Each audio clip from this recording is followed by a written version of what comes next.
ये खड़ी हुई अपनी गाड़ी यहाँ पे रेस्ट एरिया में हाथ मुँह धो लिया थोड़ा थोड़ा। एंड यहीं पे somewhere between Betul and Dewas, Indore वाला हाईवे ये बैतूल से सिंगल रोड है, सिंगल लेन रोड है ये, लेकिन बहुत ही ज़्यादा खूबसूरत। जैसा कि अभी आपने देखा होगा थोड़ी देर पहले मम्मी फ़ोटो के लिए पोज दे रही थी और शायद उठ के खड़ी नहीं हो पा रही थी और पीछे से ट्रक आ रही थी। पीछे देखोगे तो हम लोग जैसा मैन पार्ट गए थे तो मैन पार्ट में कैसा था, ऐसा स्लोप और छोटी छोटी पहाड़ियों वाला सेक्शन था, बिल्कुल वैसे ही। मतलब अगर मैं बोल रहा हूँ कि अगर ये जगह उत्तराखंड में होती या हिमाचल में होती तो कोई बहुत फेमस टूरिस्ट प्लेस होता।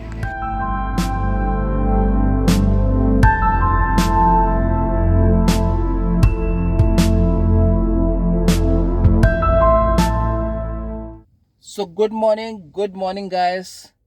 राइट नाउ हम लोग हैं नागपुर के पास में। नागपुर से लगभग 20 किलोमीटर पहले कहीं पे रुके हुए हैं।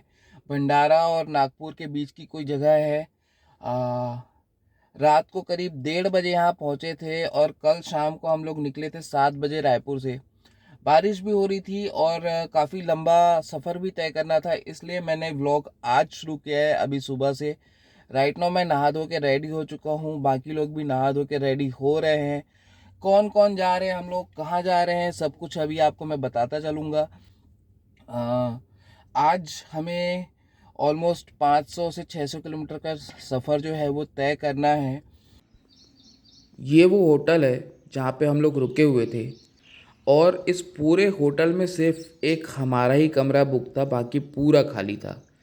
एकदम जैसे वो हॉन्टेड मूवी या साइकोपैथ मूवीज़ वगैरह में दिखाता है ना, वैसी वाली फीलिंग आ रही थी। यहाँ पे देखो ये कार वार भी पता नहीं कितने ज़माने से खड़ी हुई है। दोस्तों, ज़िंदगी एक कहानी है और हम सब इस कहानी के किरदार। जब भी हम किसी नए सफ़र में निकलते हैं तो इस कहानी में कई नए किस्से जुड़ते चले जाते हैं। आज भी हम एक सफ़र में निकले हैं। हम जा रहे हैं उज्जैन महाकाल के दर्शन करने के लिए। अगर आप रायपुर से उज्जैन तक जाना चाहते हैं तो आपके पास में बहुत सारे ऑप्शन हैं। सबसे बेस्ट ऑप्शन है कि आप ट्रेन पे जाइए और आराम से दर्शन करके वहाँ पे घूम के आइए। दूसरा ऑप्शन है कि आप इंदौर तक या भोपाल तक फ्लाइट से चले जाइए और वहाँ से फिर उज्जैन चले जाइए किसी टैक्सी या शेयरिंग व्हीकल पे। हम लोग रायपुर से उज्जैन तक का ये सफ़र बाय रोड तय कर रहे हैं। रास्ते, खूबसूरत पेड़, खूबसूरत नज़ारे और अपनी कार का कंफर्ट। राइट नाउ हम लोग हैं बैतूल के पास में। बैतूल के पहले एक टोल प्लाजा पड़ता है। लगभग 12 किलोमीटर यहाँ से बैतूल बचा हुआ है। ये खड़ी हुई अपनी गाड़ी यहाँ पे रेस्ट एरिया में हाथ मुँह धो लिया थोड़ा थोड़ा। एंड यहीं पे एक फूड कोर्ट बना हुआ है जो बंद है। वहीं पे बैठ करके घर से जो हम पूड़ी सब्जी लेकर के आए थे वो खा रहे हैं। ये पूड़ी सब्जी है देखो, और कुछ आम भी लेकर के आए थे घर से हम चूसने वाले। इनको भी यहीं पे वॉश कर लिया है और अब बैठ के इसको भी खाने वाले हैं। बहुत ही खूबसूरत सा मौसम हो रखा है। बूंदाबांदी जैसी हो रही है और ग्रीनरी देख ही सकते हैं आप चारों तरफ कैसा है। अगर आप उज्जैन तक बाय रोड जाना चाहते हैं तो आपके पास में रायपुर से उज्जैन तक पहुंचने के लिए भी बहुत सारे ऑप्शंस अवेलेबल हैं। लाइक अगर आप टैक्सी हायर करके जाते हैं तो टैक्सी वाले आपको बालाघाट सिवनी वाले रास्ते से लेकर के जाते हैं। अगर आप अपनी खुद की कार से जाते हैं तो ज़्यादातर लोग गूगल मैप फॉलो करते हुए जाते हैं और गूगल मैप जो है वो आपको रायपुर से नागपुर, बैतूल, भोपाल बाईपास होते हुए देवास से लेकर उज्जैन तक पहुंचाएगा। कुल दूरी लगभग सेम है। सभी रास्तों से आपको लगभग 800 से 850 के बीच का जो डिस्टेंस है वो तय करना है। फ़िलहाल हम लोग बैतूल से निकल चुके हैं और अब जो है हम इंदौर वाले हाईवे पे जा रहे हैं जो इंदौर बाईपास होते हुए देवास तक जाएगा। ये रास्ता सिंगल लेन सड़क है और बहुत ज़्यादा मतलब आसपास ग्रीनरी और देखो बंदर है, कितने सारे बंदर। प्राकृतिक खूबसूरती और जंगल पहाड़ के खूबसूरत नज़ारों से भरा हुआ है। रास्ता थोड़ा थोड़ा ख़राब है बीच बीच में कहीं कहीं पे, लेकिन ओवरऑल आपको मज़ा आएगा क्योंकि आप बहुत सारे छोटे छोटे गांव से होकर गुजरेंगे। कई बार फॉरेस्ट एरिया आएगा, छोटे छोटे घाट सेक्शन आएंगे। तो ओवरऑल आपको इस सफ़र में बहुत ज़्यादा मज़ा आने वाला है अगर आप बाई रोड जाते हैं तो फिलहाल हैं पता नहीं कहाँ है, somewhere between Betul and Dewas. Indore वाला हाईवे ये बैतूल से सिंगल रोड है, सिंगल लेन रोड है ये, लेकिन बहुत ही ज़्यादा खूबसूरत। जैसा कि अभी आपने देखा होगा थोड़ी देर पहले, चारों तरफ ग्रीनरी, घने घने जंगल, छोटे छोटे घाट सेक्शन और गांव, बहुत ही ज़्यादा। और मानसून के सीज़न में खासकर ये इतना बेहतरीन लग रहा है, इतना बेहतरीन लग रहा है। राइट नाउ यहाँ पे थोड़ा देर हम लोग रुके हुए हैं, बस ऐसे ही रुके हुए, कोई रीज़न नहीं उसका।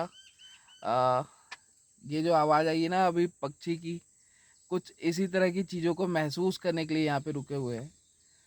पता नहीं वाइल्ड लाइफ सेंचुरी है या नॉर्मल जंगल है या क्या है, ये तो नहीं पता, बट यहाँ पे बैठ करके रुक करके थोड़ी देर हम लोग रिलैक्स कर रहे हैं और उसके बाद फिर आगे की तरफ बढ़ेंगे। ये देखो मैं बता रहा था ना कि बहुत मतलब छोटे छोटे गांव जो दिख रहे हैं, देखो पीछे वहाँ पे, यहाँ पे सेल्फी मोड पे थोड़ा सा कंफ्यूजन होता है। यहाँ पे देखो एक कहाँ पे, यहाँ, अबे पकड़ में आ जा जो भी है समझ गए ना मैं कहाँ पे इशारा करना चाह रहा हूँ। हाँ एग्जैक्ट यहाँ पे, ठीक है। तो यहाँ पे जैसा एक हट बना हुआ है, वैसे ही बहुत सारे छोटे छोटे यहाँ पे हट्स बने हुए हैं लकड़ी के, और बांस वांस के घर बने हुए हैं, एक एक दो दो कमरे के। लोग रह रहे हैं वहाँ पे, गांव वाले रह रहे हैं। और चारों तरफ इस तरह से हरा भरा जंगल है। और एक और चीज़ दिखा देता हूँ, ये देखो मेरे पीछे ऐसा ये स्लोप स्लोप दिख रहा है ना, तो बिल्कुल वैसे ही है। देखो इधर पीछे देखोगे तो हम लोग जैसा मैन पार्ट गए थे, तो मैन पार्ट में कैसा था, ऐसा स्लोप और छोटी छोटी पहाड़ियों वाला सेक्शन था, बिल्कुल वैसे ही। मतलब अगर मैं बोल रहा हूँ कि अगर ये जगह उत्तराखंड में होती या हिमाचल में होती तो कोई बहुत फेमस टूरिस्ट प्लेस होता, जस्ट लाइक नैनीताल या फिर शिमला वगैरह के आसपास का जो सेक्शन होता है। मैं नहीं बोलता कि एग्जैक्ट शिमला, लेकिन जैसा उधर के आसपास के जो रास्ते नज़ारे हम देखते हैं ठीक उसी तरह से। और मम्मी गिर गई लग रहा है, मम्मी फ़ोटो के लिए पोज दे रही थी और शायद उठ के खड़ी नहीं हो पा रही थी और पीछे से ट्रक आ रही थी। है तो ये मतलब नहीं करना चाहिए, थोड़ा सा रिस्की है, लेकिन क्या करें, फ़ोटोज़ तो सभी ऐसे ही खिंचाते हैं ना। और पूरा रास्ता खाली है ऑलमोस्ट, देख लो इस तरह से पूरा रास्ता खाली है, पापा फ़ोटो ले रहे हैं। तो ये वाला जो पूरा व्यू है ये एंजॉय कर लो। बूंदाबांदी अभी भी हो रही है और मेरे चारों साइड देख लो कि किस तरह से है ये पूरा। तो ये घाट सेक्शन आ चुका है। थोड़ी देर के लिए अभी पापा ड्राइव कर रहे हैं, बहुत ज़्यादा क्लोजअप हो गया था। और मैं बगल में बैठा हूँ, घाट सेक्शन को एंजॉय कर रहा हूँ और साथ में खा रहा हूँ चटरम चटरम चिप्स।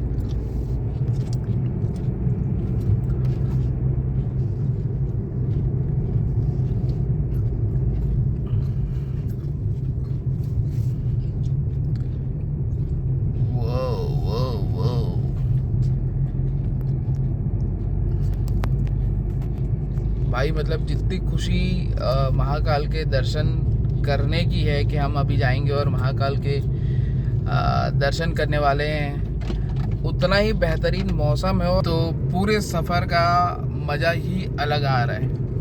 और फैमिली ट्रिप होती है, मतलब आप कितना भी किधर भी इधर उधर घूमो, लेकिन जब आप फैमिली के साथ जाते हो तो एक अलग तरह की इन्जॉयमेंट होती है। आप खाते पीते जाते रहते हो, इन्जॉय करते, नाराज़ होते एक दूसरे से, हंसी मजाक करते। ब्रेकर आया था बड़ा वाला। तो इस तरह से बहुत सारी चीज़ें होती है और अलग ही मज़ा आता है उसका। तो दोस्तों बने रहिए हमारे साथ। आने वाले वीडियो में आपको भगवान शिव के एक ऐसे प्राचीन मंदिर के दर्शन कराने जा रहे हैं जो बसा है मां नर्मदा के तट पर।